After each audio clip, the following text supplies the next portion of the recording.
Yang kita maksud, ini yang kita ambil faidah dalam bab kita ini, melupakan Allah sesudah pernah ma'rifat.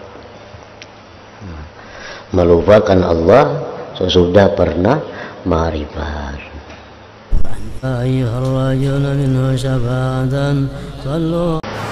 Dulu ahli ibadah, dulu rajin beramal, dulu rajin menuntut ilmu. Sekarang belajar tidak rajin lagi, beribadah malas. Nah, ini bencana yang paling besar di antara bencana-bencana lainnya. Yang bagus itu orang semakin tua semakin banyak ibadah, semakin tua semakin banyak ma'rifat. Itu yang bagus. Nah, ini tidak. Makin tua makin malas, makin tua makin maksiat. Nah, ini yang paling sakit matinya orang ini, melupakan Allah sesudah pernah ma'rifat kepada Allah. Yang paling bagus itu adalah hati bersamaan dengan tubuh kita, sehingga kita mati dalam keadaan nyaman, mati dalam keadaan husnul khotimah. Maksudnya tubuh bersamaan dengan hati itu adalah tubuh kita ini makin hari makin ingat akan kuburan. Tubuh kita, tubuh siapapun makin hari makin dekat dengan kuburan. Nah, hendaknya hati kita demikian juga. Hari ini sekian meter lagi kepada kuburan. Hati pun harus kayak gitu juga. Sehingga pada waktu sampai di kuburan, kedua-duanya bersamaan masuk ke kuburan. Hati masuk ke kuburan, awak pun ikut masuk ke kuburan. Ini orang nyaman matinya, tidak ada dipaksakan. Yang sakit itu, yang sangat sakit itu adalah orang yang tubuhnya sudah dekat dengan kuburan, hatinya jauh. Sehingga waktu tubuhnya masuk ke kuburan, hatinya masih jauh lagi. Nah, orang macam ini matinya sakit. Matinya sakit. Orang yang hendak bersuntik dengan hati yang bersedia itu tidak terlalu sakit. Sebentar saja disuntik dokternya, hatinya pun senang, hatinya pun setuju. Begitu disuntik dokter dengan jarum, hatinya mau juga. Itu tidak seberapa sakit. Coba kalau orang yang hendak bersuntik hatinya menolak, memberontak, ditangkapi orang dahulu, kan sakit tuh.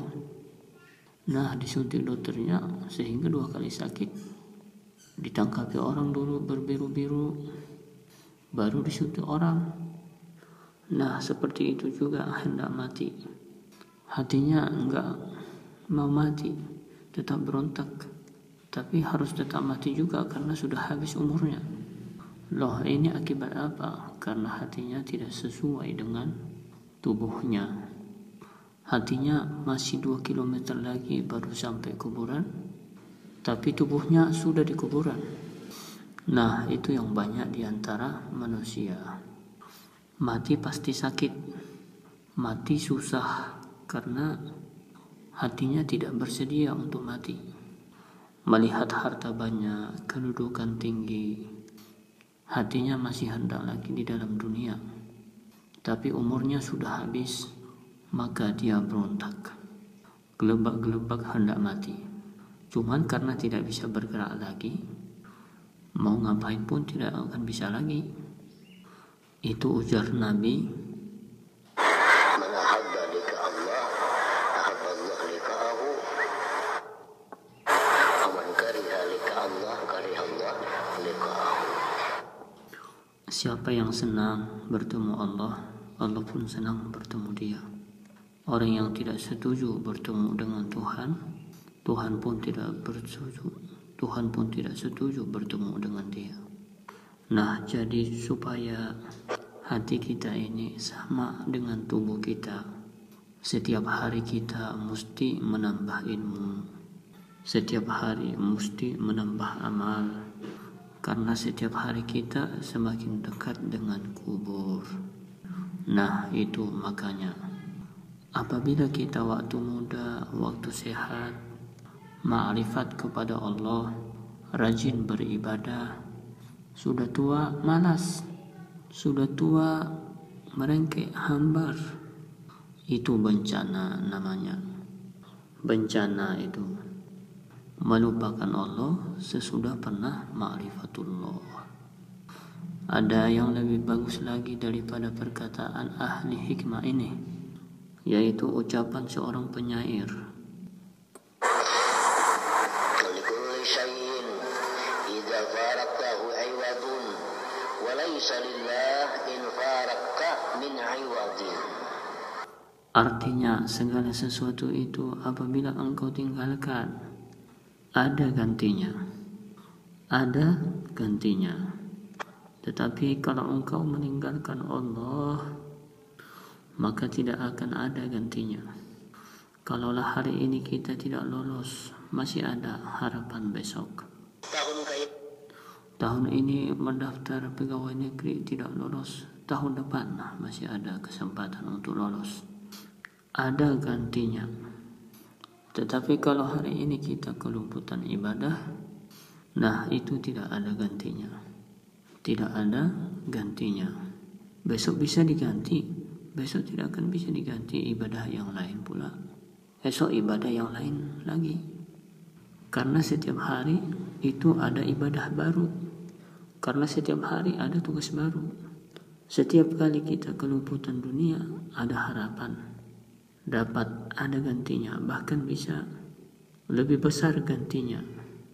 Tapi kalau kita sudah kelumputan ibadah, nah itu sudah rugi total. Tidak akan ada gantinya lagi. Karena umur itu mau tidak mau mesti berkurang. Umur mau tidak mau pasti berkurang. Jadi umur yang hari ini untuk amalan yang hari ini juga. Bila kita mengkodok ibadah yang semalam, itu yang hari ini terkurangi jadinya. Nah, bila engkau meninggalkan Allah, maka tidak akan ada gantinya. Penyair lain berkata, إذا أبقت الدنيا على المرء دينه فما فاته منها فليس بظاهر. artinya, bila dunia masih menetapkan agama seseorang, maka apapun yang hilang dari dunia itu tidak merugikannya. Kalau kita karena mempertahankan tugas, karena orang menuntut ilmu itu artinya baik guru maupun murid, termasuk thalibul ilmi, orang yang menuntut ilmu. Jadi jangan diartikan penuntut ilmu itu hanya murid, tidak. Thalibul ilmi, orang yang menuntut ilmu itu dua, murid dan guru. Thalibul ilmi namanya. Orang thalibul ilmu itu, orang yang menuntut ilmu itu mesti mengerjakan tugas-tugas diri siang malam. Bila dia tidak menuntut ilmu itu, maka dirinya akan liar. Tidak ada ikatan. Tugas penuntut ilmu itu hari-hari apa? Bila dia tidak menuntut ilmu hari itu, dia akan banyak terbuang waktu. Kamu tulis di kertas tugas-tugas harianku, jam 6 sampai jam 7 ini yang mesti dikerjakan. Jam 7 sampai jam 8 berberes-beres, mandi-mandi, ini yang dikerjakan. Jam 8 sampai setengah 10 belajar. Jam setengah 10 sampai jam 10 minum, istirahat. Jam 10 sampai setengah 12 belajar. Setengah 12 sampai jam zuhur istirahat. Nah, habis zuhur makan guring, istirahat, tidur. Habis asar ini sampai jam 5. setengah 6 sampai jam 6 mandi, berberes-beres. Habis maghrib sampai isya membaca surah ini misalnya. Habis isya sampai jam 10 ini tugasnya. Itu mesti dikerjakan. Bila tidak mau memulai itu, maka dia tidak akan jadi seorang penuntut ilmu. Tidak akan jadi. Kenapa? Karena dia tidak mengatur dirinya. Tidak ada aturan diri.